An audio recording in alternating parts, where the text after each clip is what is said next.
Vamos lá, o Fiuza costuma dizer que a gente não fala de nada que seja irrelevante, né? Essa CPI da Covid no Senado, totalmente relevante, o relatório final tem valor jurídico nenhum, mas, né, nessa semana o relator da CPI, Renan Calheiros, ele fez a leitura do seu parecer. Aí no discurso do encerramento, então vamos falar disso, ele elogiou o trabalho do colegiado e criticou o governo Bolsonaro. A versão do relatório da CPI, até o momento, traz 68 nomes entre pessoas e empresas com pedidos de indiciamento. Na quinta-feira, agora, Randolfo Rodrigues, que é vice-presidente da comissão, prometeu mais nomes até a semana que vem. E depois de ser convencido pelo grupo majoritário do colegiado, chamado de G7, os 7 senadores ali de oposição, o Renan removeu das imputações a Bolsonaro o crime de genocídio e também o de homicídio qualificado. Além do presidente, os filhos dele também tiveram pedidos de indiciamento. Flávio Bolsonaro, Eduardo Bolsonaro e Carlos Bolsonaro foram enquadrados em incitação ao crime, né?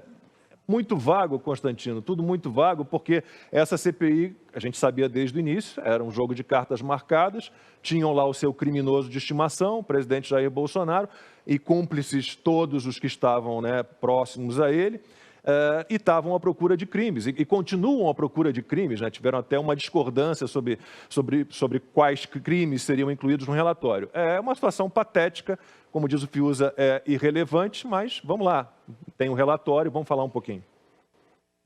Não, nós temos que falar sobre isso. Eu concordo 100% com a premissa de que é irrelevante e deveríamos até evitar. Mas por que não podemos ou não devemos evitar?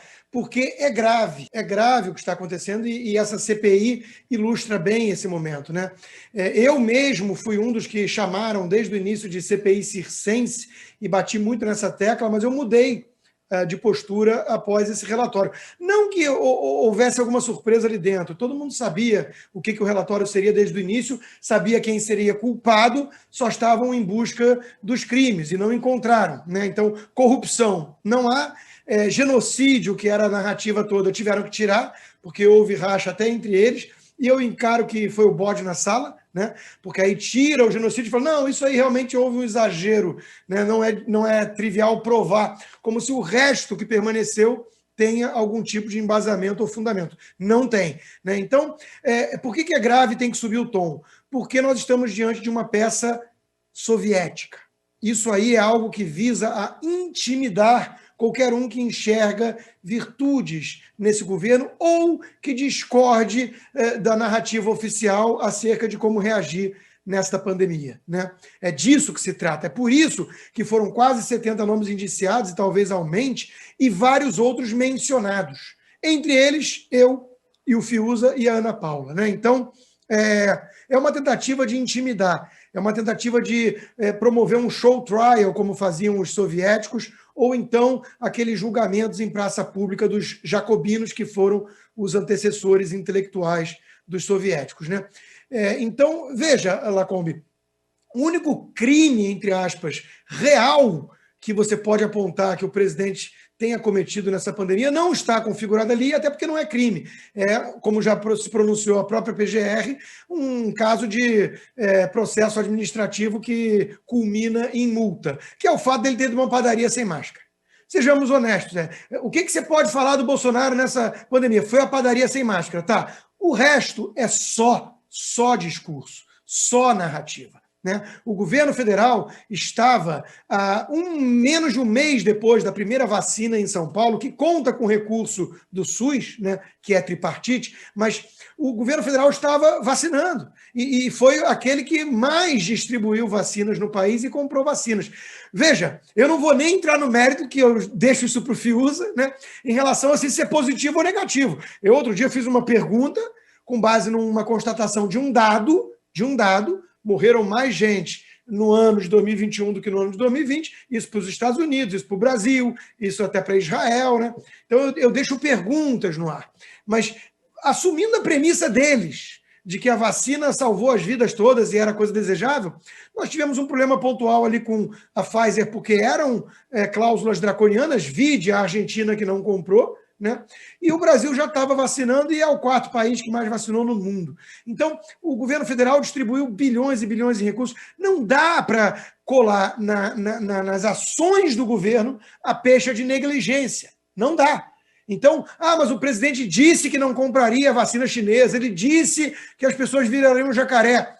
So what? Né? Isso aí não é crime. Então, de novo, você pode discordar da conduta do presidente, da postura pessoal dele na pandemia, mas o governo federal fez as coisas que está sendo acusado de não ter feito. Então, é incoerente o relatório, é totalmente esvaziado de qualquer denúncia crível, é uma peça patética e, uma vez mais, a gente dá voltas e retorna ao mesmo ponto. Né? Uma vez mais, nós estamos diante de algo arbitrário, soviético, que pretende intimidar, calar, criminalizar posturas de jornalistas, de empresários e de médicos, né? Tudo isso visando derrubar o presidente da República. E com o silêncio, na melhor das hipóteses, ou os aplausos cúmplices, na mais provável delas, da mídia. A imprensa que resgatou do sarcófago Renan Calheiros, Munha, e empoderou esse relator patético da CPI como alguém sério para falar em nome da ciência e da ética.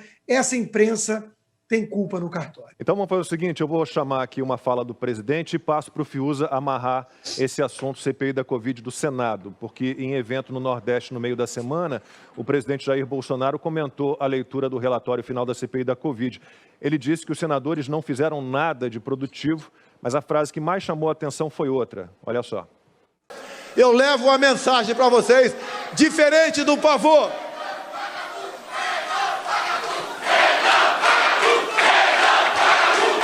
A voz do povo é a voz de Deus.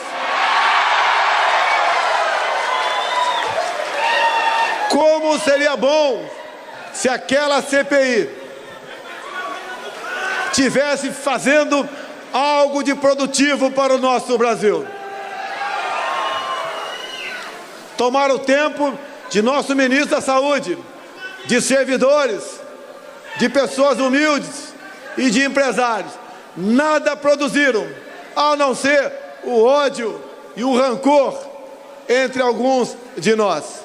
Mas nós sabemos que não temos culpa de absolutamente nada. Sabemos que fizemos a coisa certa desde o primeiro momento. Fiuza, não está errado Bolsonaro, não.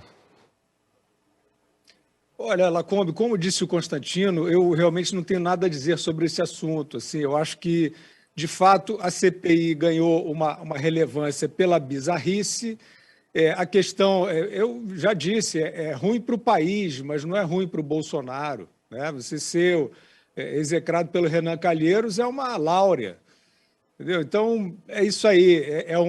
É um jogo político, ele é um político, ele está na dele ali, é ruim para o país.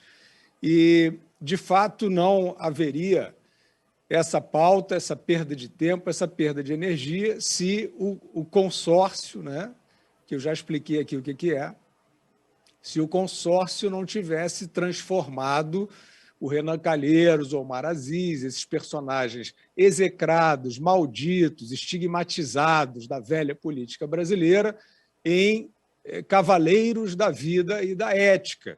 Né? Então, isso foi, de novo, eu quero conectar os meus comentários. A gente está numa situação limite no Brasil e no mundo. Então, a gente está numa epidemia de cinismo. E esses temas precisam ser conectados. Só existe Renan Calheiros cantando de galo e com esse espaço. E, infelizmente, os bons caem também nessa armadilha, porque vão lá odiar o Renan Calheiros e ficam gastando tempo e discutindo o Renan Calheiros. Isso é fato. Isso é fato. Você encontra, você anda por aí e você vê que estão discutindo o Renan Calheiros. O que eu vou fazer? O país tem que fazer reformas, sair de uma pandemia. Né? Tinha que passar ao largo desse truque teatral. Né? Mas não passou.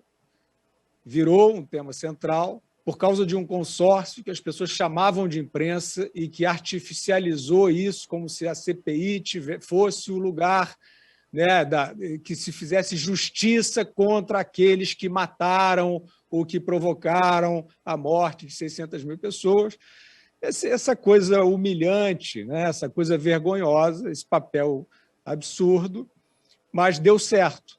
A CPI deu certo nos seus propósitos, mesmo aqueles que odeiam, e o resultado é esse, quer dizer, traz ali para uma arena política, o país perde, mas o presidente nem perde com isso.